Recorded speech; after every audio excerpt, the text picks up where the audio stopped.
Yo, this is the greatest show of the season. Cinema. Frieren, step aside. The true amazing fantasy of the season is the one with the walking apple. It's kind of funny because Frieren just got a spell to change apple colors today. You see, this is what people don't understand. Obviously, it's clickbait when I say, like, this is Mushoku Tensei on hard mode, but it's objectively true. Rudy did not have to spend years upon years for the most basic of shit. Like, it's literally a similar intro, but with the hard mode isn't the drama of his life. The hard mode is how much of a fucking grind it is. Therefore, because of how ranks are calculated and the data involved, your stats will remain displayed as E rank. Oh, that's unfortunate. Oh my god, Brandon's one of the reactors who actually reads everything on screen. What? Remember when that was going viral on Twitter? Oh, please tell me the new plants have, like, healing abilities that we didn't know about. Sons of bitches. You got Papa killed? See, like, what's interesting is he's been playing up the role of a child because it fits his current age. But by playing that role, his dad or his mom could end up dead far earlier. So just dropping it and showing off his true potential, fuck it, let's roll. I gotta be honest, Hell Mode is without a doubt the show I was the most wrong about when coming up with expectations entering this new anime season. Out of all the Isekai shows, it was nearly a tie between this and the Dragon Isekai, but I thought this would be the show that would have been the easiest drop for me of the season.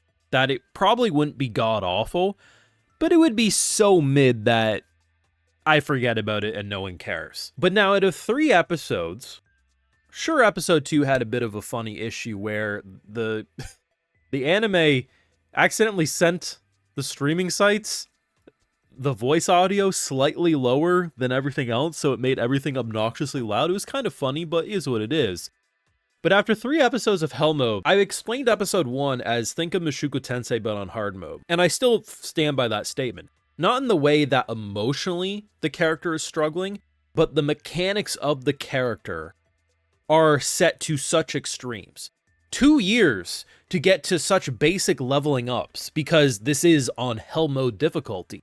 Is this an isekai because he's trapped in a video game and it truly is game devs? Or is a goddess pretending to be a game dev because it's easier for the main character to understand? I don't know.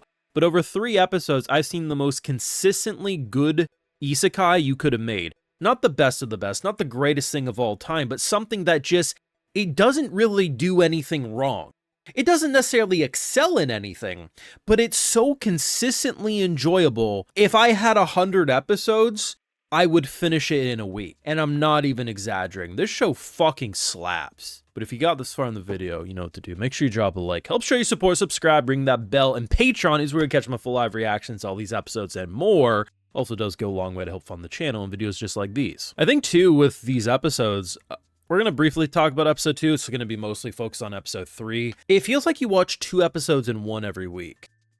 Like, this did not feel like a normal 20-minute episode. I was convinced I watched 40 minutes of this show, not because it dragged, but just because it just naturally felt like I watched episode 1, now I'm watching episode 2. Like, that's the type of feeling it was. You nearly lose the best dad of the season, because, you know, unfortunately, commoners were forced to come on this mission because after episode 2, he kind of gets hyped up as being like this really like strong warrior, so even a commoner could join, and then therefore people don't take it seriously, blah, blah, blah. Thankfully, they actually surprised me with that. One of the dudes who's responsible for why the dad nearly died wasn't just dragged because his father said to apologize, like he actually felt remorseful. And in doing so, the whole collective commoner crew were like, please get better, we're so excited to learn from you, which I wasn't expecting at all. The thing that I really like about the mechanics of the Hell Mode, because that, like I said, really is what his abilities are, is he truly is set to ultimate difficulty. Now, he's finally took the training weights off because he's trying to blend into his role. He's supposed to be a young kid, he shouldn't be able to do some of the feats he does. So that's why he doesn't flash his summoning skills. And also, the summoning stat wasn't even a thing that people knew of until recently. The game dev, if it even is a game dev, patched it, so summoners are now a thing that will be able to be examined, because in the second episode, he basically was considered classless because, well, he had something that wasn't in the world yet. But it's so fun, man. It's like, one half of the show is this really relaxing, like, kind of like fantasy slice of life isekai where you're just using abilities and kind of an understanding. And I think what's so cool, and something I can't remember seeing it handled quite like this is he is treating this like a video game. Like he's playing the ultimate hardcore video game. And while yes, he does emotionally enjoy the NPCs, I really don't know if they are or not, but we'll just say NPCs. You know, at the end of the day, it's a game to him. So it's not until the moment where his dad nearly dies and he really considers the fact that even if this is a game for me, this is real life for them and I need to start taking this seriously. And that's when his training weights come off. A kid his size should not be able to carry 2 full buckets of water on his shoulder this effortlessly. But by pouring all of his stats into physical, he can easily do it. And because of this, he is going to be recruited and scouted without too much struggle. And I assume based on the end of the episode when he's just trying to hunt some birds by laying some clever traps with some rope and some frogs, unfortunately, his skills were so strong it attracted a very powerful beast. I assume this will be the moment that gets him on the hunting squad, because if you're going to drag this back as a 10-year-old kid, yeah, people are certainly going to take notice. The thing I also really like about this show is the fact that I think part of the reason why I had such a strong opinion is the only thing I heard about Hell Mode walking in when I was like, hey, I'm going to watch this show, might seem good. Everyone said it was like, nah, it's mid. I can't trust anyone but my own opinion, I'm telling you. I mean, in 3 episodes, I've gotten so attached to this man that when I saw him dragged back to their little hut and then they showed me what happened, I felt like I was ready to start a war for this man. Like, I've actually grown to like the show quite a bit. And here's the thing. I've seen a lot of criticism towards the 3D, and I get it to a degree. And when you freeze a shot like this, the more you look at it, the more you're like, oh, this is very poor production, right? But I like it.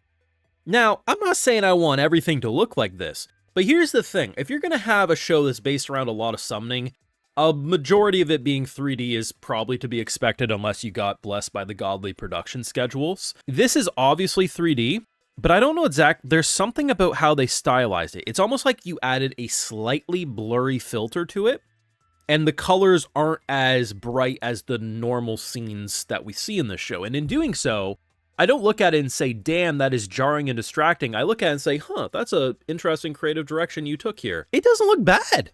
I actually think it looks pretty good for what they went for. And it's not something where I'm like, oh man, it's so bad it's good. No, I honestly don't mind looking at it. There's been a couple, and if you watch the opening, there's a couple of shots where I'm like, okay, that one doesn't look that great. But out of 3 episodes, all the 3D I've seen, like 80% of it, I think actually worked for what they went for. And if, like, say we got 100 episodes of this, and that's how the show looked forever, I'd be good with it. Maybe that makes me crazy, but fuck it, I don't give a fuck. I like the show. I think it is really fucking good.